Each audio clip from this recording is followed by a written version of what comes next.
और ये पूरा मामला, मैं आपको गारंटी के साथ बोल रहा हूं, ये पूरा मामला सुप्रीम कोर्ट में जाएगा और चलेगा सालों साल। पर इसमें फायदा भारतीय जनता पार्टी और एनडीए का है। मैं इसीलिए बोल रहा हूं, तृणमूल कांग्रेस का जो सिचुएशन है वो कानूनी मारपेंच की वजह से खिचड़ी हो चुका। हमने ये सुना है कि बहुत सारे महिला सांसद, सिर्फ काकोली घोष दस्तीदार जी नहीं, अभी तृणमूल में है, मैं नाम नहीं ले रहा हूं, ऐसे भी महिला सांसद जिन्होंने दीदी को और अभिषेक बनर्जी को भी बहुत बार कंप्लेन किया था कल्याण बनर्जी जी का बर्ताव को लेके और उनके भाषा को लेके। एनसी के जो 20 सांसदों ने स्पीकर को चिट्ठी दी थी, मर्जर की बात की थी, एनसीपीआई के साथ सपोर्ट की बात की थी एनडीए के बाद, इसके बाद सोर्सेज की माने तो स्पीकर की तरफ से मेल गया है ममता कैंप में कि आइए बात करिए, दोनों तरफ की बातें सुनने के बाद ही कोई फैसला लिया जाए। हाँ, ये मैंने भी देखा है, न्यूज़ में देखा है और आपके ट्विटर हैंडल पे ही देखा है मैंने कि उन्होंने शायद 2 बजे मेल किया था अभिषेक बनर्जी जी को, बिकॉज तृणमूल के अभी तक तृणमूल के party floor leader in the Lok Sabha is mister Abhishek Banerjee. तो अभी वो तो कल ईडी के इंटरोगेशन में थे, वो देखे हैं नहीं देखे हैं वो सब मुझे नहीं पता, बट जितना मुझे पता है कि speaker, honourable speaker of Lok Sabha, उन्होंने कहा है कि दोनों तरफ को हम बुलाएंगे और दोनों तरफ का बात करके फिर हम तय करेंगे। अभी 20 सांसद चले गए हैं एनसीपीआई में, पर उसी गुट से ये खबर आ रहा है कि NCPI is a temporary arrangement. जब मॉनसून सेशन शुरू होगा पार्लियामेंट में, तब वो पार्लियामेंट में ये बात रखेंगे कि वही असली तृणमूल है। तो अभी ये पूरा चीज़ खिचड़ी हो गया है और ये आने वाले दिन में ये लोगों को लेके, पार्टी का बैंक बैलेंस को लेके ये पूरा मामला सुप्रीम कोर्ट तक जाएगा। तो देखना ये है कि जब 20 जुलाई को पार्लियामेंट खुल रहा है मॉनसून सेशन के लिए, तब देखना पड़ेगा कि जब दोनों तरफ के लोगों को लेके, टीएमसी के दोनों तरफ के सांसदों को लेके जब स्पीकर साहब बैठेंगे तो तब क्या निकलता है वो तो तभी पता चलेगा। सुदीप बंदोपाध्याय ने बात करेंगे, जो भी होगा वो देखा जाएगा बात पे। तो अभी ये लेकिन मुद्दा है कि लोगों किसके पास जाए। देखिए, आपको एक चीज समझना पड़ेगा, ये जो 20 सांसद हैं इन्होंने ये चले गए हैं एनसीपीआई में, मर्ज कर लिए हैं।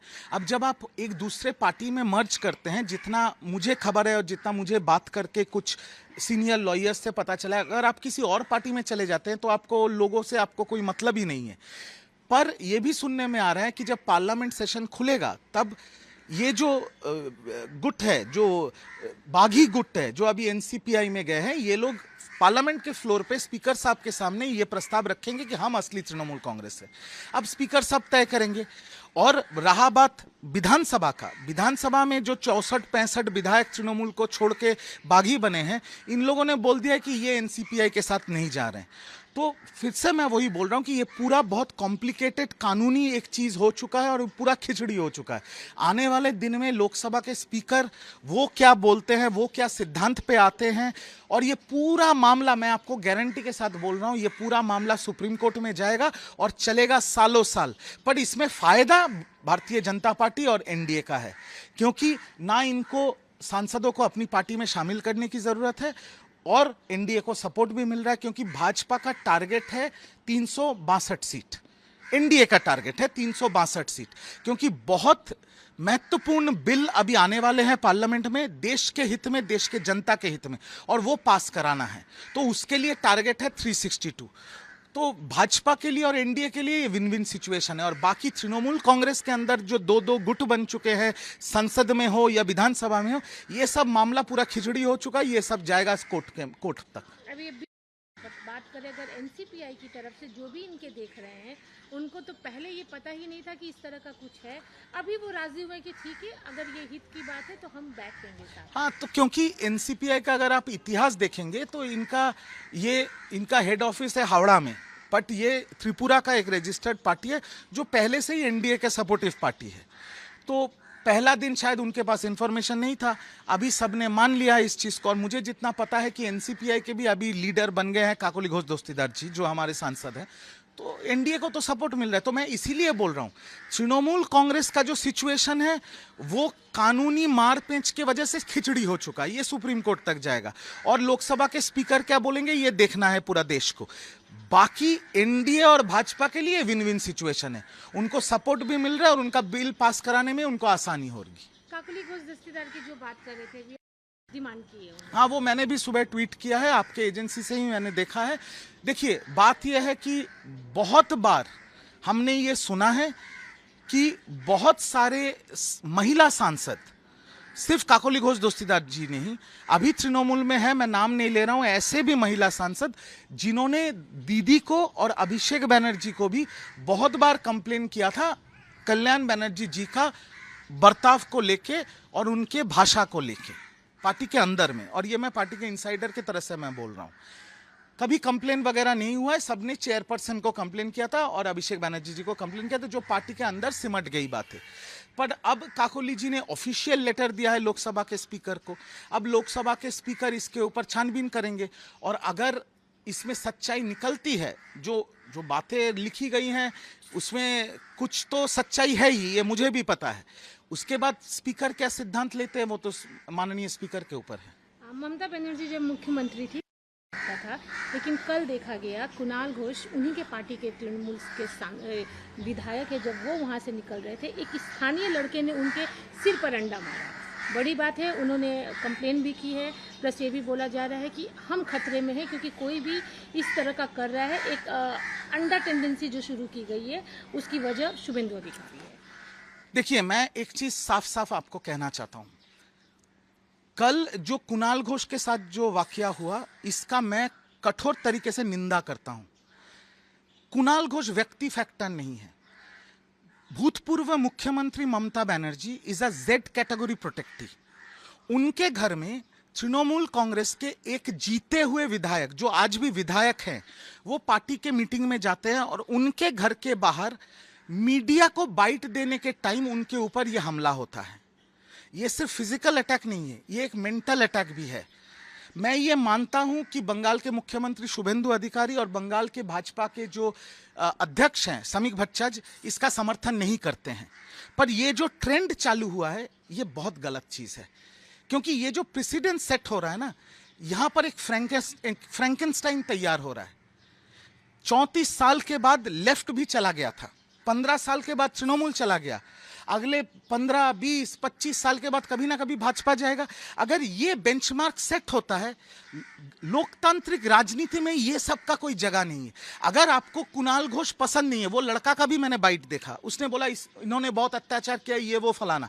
अगर आपको कुणाल घोष पसंद नहीं है, या कुणाल घोष या तृणमूल या किसी भी विपक्ष की पार्टी का नेता के ऊपर आपका कोई आरोप है, आप थाने में जा सकते हैं, आप FIR कर सकते हैं।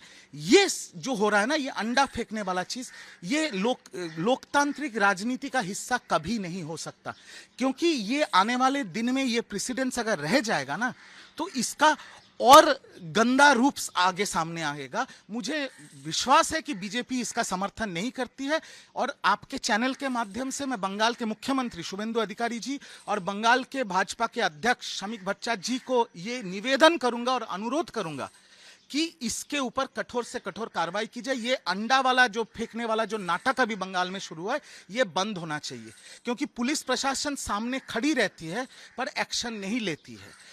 इसके ऊपर कठोर से व्यवस्था होनी चाहिए। कल एक चीज देखा गया, मुख्यमंत्री पहली बार कॉर्पोरेट जो एक्स-रे और चेयरपर्सन माला रॉय जो थी, सब बहुत ही अच्छे तरीके से एक वार्म वेलकम कर रही थी सब शुभेंदु अधिकारी का। उसमें काजोरी भी थी जो कि ममता बनर्जी की भाभी हैं, अनन्या भी थी जो कि बहुत ही करीबी हमेशा से ही अरूप विश्वास या फिराद हकीम की मानी जाती हैं। सारे लोगों का जो जेस्चर दिखाई दे रहा था शुभेंदु अधिकारी के सामने, वो थोड़ा अजीब लग रहा था। देखिए, इसका 2 जवाब है। पहला जवाब यह है कि बंगाल के माननीय मुख्यमंत्री शुभेंदु अधिकारी जी ब्रेकनेक स्पीड से काम कर रहे हैं।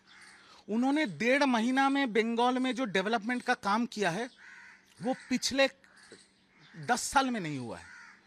अद्भुत स्पीड से वो काम कर रहे हैं, और वो बार बार ये बात बोल रहे हैं कि बंगाल के लिए, बंगालियों के लिए और बंगाल के डेवलपमेंट के लिए हम सबको लेके चलेंगे।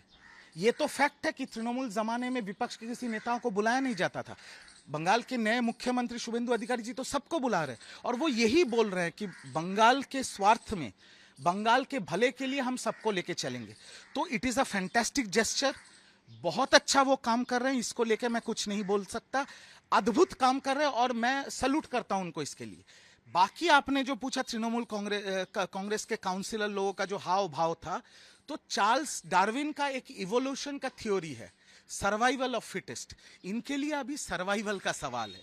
अब समझिए चीज को, इनके लिए अभी सर्वाइवल का सवाल है। और मैं काजोरी जी का एक चीज देख के मैं बहुत हैरान हो गया। मैं आपके चैनल में किसी और चैनल का नाम नहीं लूंगा, एक लोकल पोर्टल ने उनसे पूछा कि आप किस पार्टी के काउंसिलर है, वो किस पार्टी के काउंसिलर है, ये बोलने में उनको शर्म आ रहा है। ये देख के मुझे थोड़ा अद्भुत लगा। एक और चीज है, फिरहाद हकीम ने भी शुभेंदु करेक्ट, मुख्यमंत्री के साथ है। करेक्ट, देखिए सही बात है। तो यही तो होना चाहिए। तृणमूल कांग्रेस में एक कल्चर आ गया था कि जो सौजन्य का राजनीति होता है ना, वो खत्म हो गया था। मतलब हम तृणमूल कर रहे हैं तो व्यक्ति, बीजेपी का कोई नेता अगर उसके साथ मेरा व्यक्तिगत रिश्ता अच्छा है, फिर भी मैं पब्लिक उससे बात नहीं कर सकता क्योंकि तृणमूल पार्टी मेरे ऊपर एक्शन ले लेगी। ये कभी नहीं हो सकता। लोकतांत्रिक राजनीति में मतभेद रहेगा। आपका पार्टी का जो पॉलिसी है वो मुझे अच्छा नहीं भी लग सकता है, बट व्यक्तिगत रिश्ता होना चाहिए। और जब बंगाल के मुख्यमंत्री शुभेंदु अधिकारी बंगाल के लिए, बंगाल की भलाई के लिए सबको लेके चलना चाह रहे हैं, तो उनके साथ सबको शामिल होना ही तो पड़ेगा। ये तो बंगाल के लिए, और ये तो अच्छी बात है, इसमें कैसे नेगेटिव हो सकता है। तो फिरहाद हकीम ने जो बोला ये सही है। जो तृणमूल जमाने में होता कि तृणमूल कर रहे हो तो बीजेपी का काउंसिलर अगर होगा, पकड़ लीजिए सजल घोष बीजेपी का काउंसिलर है, मीना देवी पुरोहित बीजेपी का काउंसिलर है, वो कुछ भला काम भी करेंगे तो उनको साइड कर देना होगा। ये कल्चर गलत था। अभी जो कल्चर हो रहा है ये सही कल्चर है और बंगाल के हित में, बंगाल के स्वार्थ के लिए ये अच्छा हो रहा है। तो अच्छे काम में सबको शामिल होना चाहिए। और इसमें जो फिरहाद हकीम ने बोला है ये कुछ गलत नहीं बोला है। एंड मैं भी ये बोल रहा हूं, for Bengal, for the development of Bengal, for the betterment of Bengal and its people, मैं एक बंगाल के नागरिक जिनका जन्मभूमि बंगाल है, मैं भी 100% बंगाल के मुख्यमंत्री के साथ हूं। विधानसभा की बात संख्या है वो 64 से 65 हो गई है। कल एक और विधायक ने आके सिग्नेचर कर दिया उनके समर्थन में। तो अभी कि पता नहीं चला कि वो है कौन, खुलकर नाम अभी तक नहीं आया। नहीं, वो तो देखिए खुल के अभी नाम इसलिए नहीं आ रहा है सामने क्योंकि पहले 58 जो विधायक थे उन्होंने ऑफिशियल लेटर दिया। अभी जो भी साइन करेंगे उनको इंडिविजुअल लेटर देना पड़ेगा स्पीकर महोदय को विधानसभा में। तो इस जगह पे ऋतुव्रत दा बोल रहे हैं कि अभी 65 है। आने वाले एक महीने में ये अगर 75 भी हो जाएंगे तो मुझे कोई आश्चर्य नहीं होगा। ये सीधा बात मैं आपके कैमरा के सामने बोलूं, 75 भी हो जाएगा तो मुझे कोई आश्चर्य नहीं होगा। क्योंकि ममता दीदी के लिए सबके दिल में इज्जत है, ममता दीदी के लिए सबके दिल में सम्मान है, पर ममता दीदी को बुआ से दीदी बनना पड़ेगा।